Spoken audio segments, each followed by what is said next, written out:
stays healthy, their running game is so far improved that it opens up OBJ and Shepard downfield. If Ingram can be a big stud at tight end, I think you're going to see a different offense out of this team this year. And I don't think Eli Manning is a bad quarterback. I think he gets a bad rap. He does stand a bit like a statue back there. He runs like a batting cage, as Colin Cowherd says. But he's not going to need to be real mobile, so it doesn't really matter. I think he can still deliver the football downfield, and with the running game as stout as what Barkley might provide, I think that's a possibility for this team. So I'm actually higher on them this year than I would have been last year. And if I'm the Cowboys, I'm a little nervous that the Giants are going to be knocking on the Eagles' door for that top spot, and if nothing else, second place in the NFC East. Well, I hope they have a better year than last year because, again, I thought they were going to win this division last year. I thought coming off of what they did in 2016 that they were going to be a better football team all around. They went out and they signed some big names in free agency and just nothing worked for this team. So Vegas has certainly lowered their expectations. So I'll keep it sort of dampened, but I do think they're going to be much better. But, again, it starts with the health of this team, and really it starts with can they keep Odell Beckham Jr. healthy and on the field, because he changes everything. Because if he's out there, he's going to draw constant double teams, and that means that Saquon Barkley's not going to be running into 8-man fronts a lot, especially if they spread it out where they go with a more versatile tight end in Ingram. Then you have Shepard and Beckham. It's going to be impossible to load up the box. So I think a lot of times Saquon's going to get an advantageous line to run in, and I think Eli's going to see that. And I see this Giants team really trying to transform themselves into a team that doesn't have to go out and make Eli throw the ball 35 or 40-plus times. So I do think that Saquon makes a massive difference for this team. And look, if you're Pat Shurmur and you're coming in, probably keeping Eli there buys you a little bit of time. Because if Eli starts to fail, then Pat Shurmur can say, well, I feel like I deserve the right to go out and draft my own guy and get a chance to develop him and see. So it almost is buying a little bit of insurance versus if they draft a guy at number 2, if Eli starts to have a rough year and they try to go to the rookie and it's not the right one, it sort of reduces that window and some of the faith in Pat Shurmur. So I think it's a good move all around for this team. It gets them, if Saquon lives up to the hype, which we really haven't seen him outside of that first preseason game where he had that nice first run. He's been nicked up in camp, so he's got to find a way to stay on the field too, or this whole thing could crumble. But, Eric, same line as the Redskins is what Vegas has set. They've set the over-under win total at 7 for the New York Giants this year, so you going over or under? On this one, Justin, I'm taking the over, and I feel pretty good about it. The nice thing about their schedule is those games I talked about in the AFC South, they get Jacksonville at home. They also grab a Tampa Bay and Chicago team at home, and then Tennessee at home near the end of the season. They get some nice home games. They get New Orleans at home. The first time they play Philly, they get at home. The first time they play Washington, it's at home. I feel like the Giants can gain some momentum in the Meadowlands and have, before the bye, a good feel for how this season is going to go. So I think getting to 8 is very realistic for them, and I actually like them better at 9 and 7, Justin. Yeah, I'm going to take the over as well. I'm going to dive back in and take the over on them. I just think that they underachieved greatly last year, and I think even if they play slightly closer to what they actually have in terms of potential, I think they'll find a way to go 500, and I think the chance is there for them to have even a better season than that, but I'm not going to go that deep yet. I think they're going to be in that 500 mix. I still don't know what you're going to get from Eli. He's still a quarterback that's in his late 30s, and he's very much the NFC version of Joe Flacco. He's had 2 extremely good years outside of Flacco having one. Eli's basically had 2 really good playoff runs where he's made a name for himself and probably has a Hall of Fame career now because of it, because of his 2 rings. So you never know what you're going to get from Eli, but I think that the weapons are there. If they can just find a way for the majority of the season to keep Beckham and Barkley on the field, I think they have a much better year, and they actually seem to make this division a lot more interesting than it was last year. So I'm going to go the over as well on the Giants. That'll bring us to the Dallas Cowboys. They're coming off a 9-7 season, but the big move that Dallas made was really shaking up their wide receiver group. Des Bryant is now gone. He's actually still a free agent. It'd be interesting to see if he lands somewhere now that you have teams like Jacksonville losing Marquise Lee. Will they potentially make a phone call to him? I think that's what Dez is waiting for, is a team that's going to be wide receiver needy that's going to pay him a decent contract this year and let him go back on the free agent market next year. But he's gone. A lot of young question marks at the wide receiver position. So we know the man back now behind Dak Prescott is Ezekiel Elliott. Zeke was suspended for 6 games last year, really sort of derailed Dallas' season, seemed to derail Zeke Elliott's season as well because you didn't know week in, week out what type of arbitration or litigation was going to take place that was going to either put Zeke on the field or take him off the field.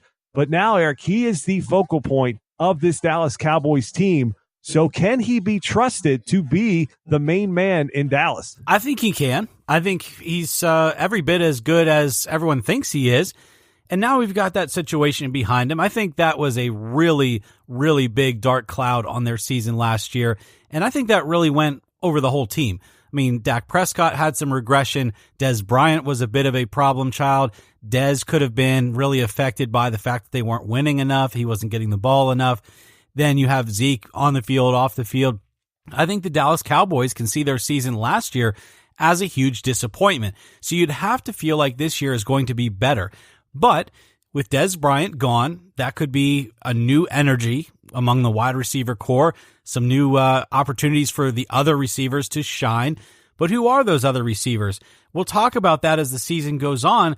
Can guys like Beasley and Williams do anything with that offense, or are they just not enough? I don't know. Dak Prescott's going to have to evolve, though, in this third season and become the quarterback that we thought he was going to be after his first season. I think with Ezekiel Elliott in the backfield the whole year, that's certainly going to help.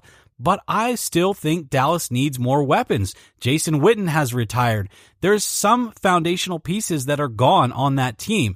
All that being said, I just feel like it's not their time anymore. I feel like their rookie season. And even last year, before the season started, before we knew that the Ezekiel Elliott thing was going to be back and forth, I would have felt higher on them the last couple years than I do this year, because now this year I feel like they're kind of right in that mix with the Giants and the Redskins, more so the Giants, for being battered around quite a bit. And I just don't see them being any better than the Giants this year. No, I tend to agree with you, and there's really nothing you said there I can disagree with. I just don't really know what to expect out of this Cowboy team. As you said, there's a lot of questions about their weapons. Can you really rely on a guy like Terrence Williams? You're putting Allen Hurns in a position, making him what really is he? He's never even really been a wide receiver, maybe at best at times, maybe top end at a wide receiver 2, but more or less plays like a wide receiver 3. He's one of your main guys now. Can you really trust Cole Beasley to be the guy? The talk is out of camp is he is by far and away Dak's favorite target, but how effective can that be for this team? Witt was always his security blanket. He's gone now, so you've got questions at the tight end position. Look, they're going to heavily rely on Zeke Elliott. And Zeke Elliott had a tremendous rookie year, and there's a lot of talk among the NFL minds that Zeke could make a run at Eric Dickerson's NFL rushing yardage mark because he's going to be such a focal point of this team. The question I have, though, is just can he in Dallas, where we've seen other players get that limelight and make mistakes, can he continue to keep himself out of trouble now? Did that 6-game suspension change him, change his mindset, make him understand that you just can't put yourself in the position? It seemed like he was on video not that long ago doing some nefarious type of stuff. My fear is in this world where everything out there gets videoed and ends up on TMZ, Barstool, and Deadspin, and all these other sites, can Zeke keep himself out of that? That would be what scares me, that he can actually stay on the field and out of Roger Goodell's suspension list for an entire year. That's really what I see is going to be him. It's not as much on the field. It's just, can Zeke mentally keep it together off the field so that he can be the player and live up to all of the potential he has on the field? So that's my question. And frankly, I don't know the answer to that till I really see it and see the maturation process that he's had since the 6-game suspension, if it changed him, or if he's going to continue to get himself in situations that just have a bad look for it and the NFL has to react to. So, Eric, the over-under Vegas is set is 8.5 on Dallas. Where are you going with this one? That one is a tough line. Wow. With the Redskins line being at 7 and me going under, that was me believing that they're a 6-10 team. Now with the same line with the Giants, but I believe the Giants are a 9-7 team. I had Dallas in my mind more as an 8-8 team, maybe a 9-7 team, depending on what Zeke does, but I'm thinking more 8-8. So that 8.5 line is pretty scary to me. It makes me want to take the under, but yeah, I'm going to have to do that, Justin. I'm going to have to take the under because I'm looking through this schedule. I can't get to 9. I really can't get to 9 in any way that I would feel confident putting money on it. So let me take the under since it's the 8.5 line from Vegas. Thank you for that 0.5. I'll take the under at 8-8. Yeah, I got to agree with you. And really it boils down to the fact that I think Washington will be slightly over the 7, and I think the Giants will be slightly over 7. I don't see how I can make Dallas over 8.5, and we still haven't even talked about the Eagles and where they're going to land. So I'm going to go under for Dallas as well. I don't think they'll be way under that. I think they're, for the most part of the season, they'll be in the playoff mix, fighting for a wild card position, but I think they'll end up falling out of the mix probably week 16. Maybe they'll hang into week 17 looking for a tiebreaker. But I just think that the division got better, and they didn't really get better. They lost their number one wide receiver, and maybe that's a good thing for Dak's progression because he's not going to force the football, but they still lost that weapon, and they lost Jason Witten off this team as well, and they really didn't add a ton of big pieces like you saw Washington do with their wide receiver and at the quarterback position, and even the Giants with Saquon. So I just feel like Dallas has sort of stayed stagnant. Everybody else is catching up to them. So let's go to the top of the division. When they kick off the NFL season for week 1, they'll now be the defending Super Bowl champions. So there's a lot of questions about your Philadelphia Eagles. They found a way last year to basically shock the world with a backup quarterback and not only get to the Super Bowl, but beat Tom Brady and the Patriots in that Super Bowl 52. But a lot has changed. We talked about the Eagles last year. You thought that they had a chance to make a playoff run. I really didn't believe in them. A lot of other people really weren't talking up the Eagles as well, and they found a way to win 13 games last year. Carson Wentz was on track to be an MVP until he got hurt late in the year at the LA Rams. But the Eagles have a lot of questions around them. When will Carson Wentz be cleared for contact? Who is going to be under center when they kick off week 1 at home versus Atlanta? There's a lot of things we don't know. And now all of a sudden, the Philadelphia Eagles, Eric, they go from being the hunter to everybody hunting them. We talk about this a lot with the NBA, where when Golden State or when the Cavs with LeBron, when they rolled into town on a Wednesday night, it might be the biggest game of that season for that team they're playing that only has 15 wins at the halfway mark of the season, and those teams find a way to get up. Now, this is the reigning Super Bowl champions that are going to be going to 8 different cities playing on the road that a lot of teams are going to be up for. So do you feel this Eagles team is ready for that? I think they're ready. I think they proved a lot last year with their mentality, with their toughness. How many times did you and I sit across the table from one another last year and talk about the fact that there are 51 other guys on that roster other than Carson Wentz that want to win a Super Bowl? So when Wentz went down and Foles had to finish the regular season, then got them through the playoffs, and then did the unbelievable, the unthinkable, beating Tom Brady in the Super Bowl, and the fact that they didn't get rid of Foles, it just kind of led you to believe that this was a team filled with players that believe that they can rise to the occasion. So now we enter this season. Yes, you're right. The target is on their back. I 100% agree with you. They're no longer the underdogs. You can't play that card anymore.